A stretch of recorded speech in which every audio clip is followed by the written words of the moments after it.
Hey Gems, today we are talking about how to know they are serious about you, okay? We are taking all of the hoo-ha and the confusion out of the dating game because, boy, I don't know about you, but I hate games when it comes to dating and all of that. I want to know, are you serious about me or not?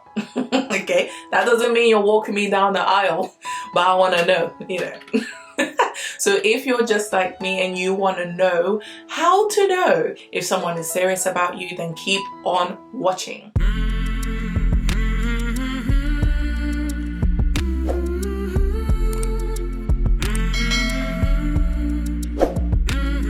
The first point I would say is he will talk about a future with you in mind. So he's going to make reference to having a future with you. And I'm not talking about calling you hey babe and hey honey or door and all of that, making you confused. That's not what I'm saying, because most of the time that is a game in and of itself. No. What I am referring to is when they are talking about the future, somehow he slots you in there. Let me give you an example. One time I was in this interview, right? And they asked me, where do I see myself in 5 years' time? And boy, oh boy, when I was answering this question, needless to say, I did not get the job. But yeah, when I was answering the question, I said everything and made no reference or no links to the company that I was applying for and to the role that I was applying for. So when I was done, I thought, I've answered this so well, not knowing that because I didn't link it back to the company and to the role, they knew that once I got the job, I will be out in a minute. Or my motives were not the best, okay? I just wanted a job because I wanted a job. I mean, why else would I want a job, right? But linking it back to this question in terms of knowing if they are serious about you, if they're talking about the future and nowhere in that speech you come in there or we come in there and it's all about I, my dear sister, that is an answer in and of itself. Don't try to slot yourself in there somehow. Try to hint some things.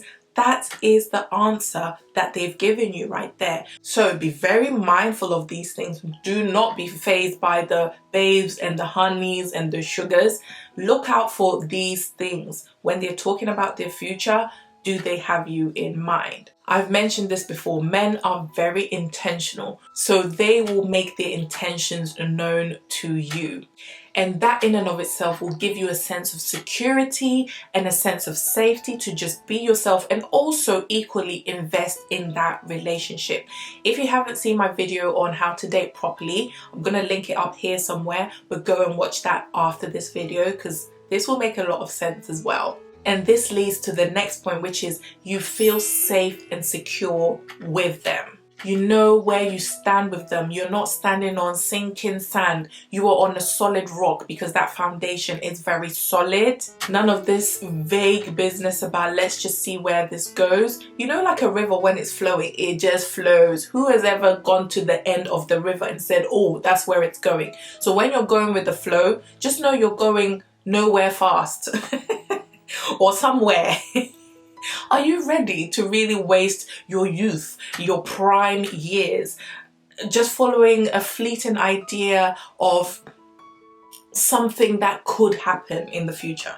Do you really want to waste your time like that? Do you really want to waste your time like that?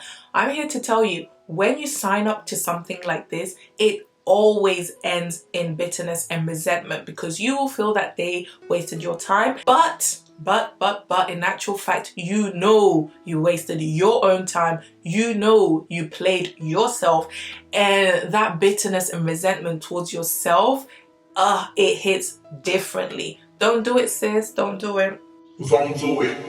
Uncertainty, oh my god, uncertainty is what causes so much like anxiety and insecurities in us. Boy, when you don't know where you stand with somebody, you're constantly looking at your phone. You're constantly acting out of character. Now you're going to be called nagging. You start to be passive aggressive. You start to think one day, oh, maybe I'm fine. I can go with the flow because I'm also talking to other people. Next minute, oh my God, you're trying to claim them, or you're jealous that somebody else is taking the attention from you. It's all very confusing. Don't do it, don't do it, sis. If safety and security is compromised, that is the cue for you to leave, okay? And that's okay.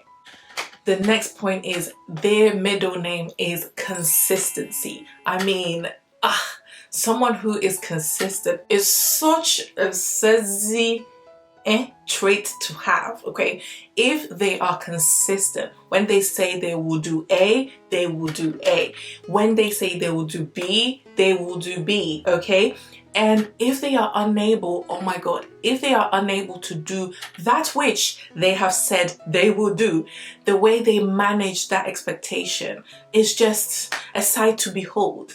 What do I mean by that? I mean, if they know they can't pick you up for a date, for example, they already anticipate that failure and they have, you know, gone out of their way to let you know that, hey, babe, unfortunately, I won't be able to do unfortunately, I won't be able to do B for you, or A for you, or that for you, or I won't be able to come pick you up. They've been able to go about that, apologize, and also put a plan in place for, let's say, if the date was cancelled, they're able to, you know, plan something else at a later date. They're able to manage that expectation rather than just leaving things like, if I couldn't do it, I'm just going to ignore it. Why? Because sometimes, you know, some people struggle to say no, you know. They struggle to disappoint people, and as a result of that, sometimes they try to just disregard things or just ignore it altogether, hoping that the problem will go away. No, not the consistent man, not the consistent man, because what? You are important to them, so they will make sure that they manage that expectation correctly so they don't rub you off the wrong way. Not necessarily rub you off the wrong way, just so that there's that peace and easiness in the relationship. And that links me to the next point, which is there's this genuine easiness and connection where, you know, you're mentally connected, you're physically connected, not that kind of connection. Okay. You're emotionally connected and spiritually connected, okay? You're just on the same wavelength or similar wavelengths, you know, it just flows. You can be yourself, you can rest because there's that security there, you know, there's that safety around them, and there's just aura. You will feel safe. You will feel like you can be yourself, and that is a place where it's an amazing place to be. And I'm not even talking about just like sexual chemistry or anything like that. I'm just talking about just being able to rest in your femininity and him in his masculinity. He's comfortable leading and you are comfortable, and you have that reassurance that you can rest in your femininity and you won't need to take charge. There's that thing, it's just there, this vibe, it's just so beautiful. But yeah, these are a little bit of the points I thought I would throw out there just so that it can reduce some of the confusion that comes with, you know, all of this. But I do have a lot more that's coming up, so if you do enjoy these videos, please do like this video, okay? Hit the subscribe button, okay, and share it on all platforms, all platforms. All right, guys, until next time, take care and God bless. Bye-bye.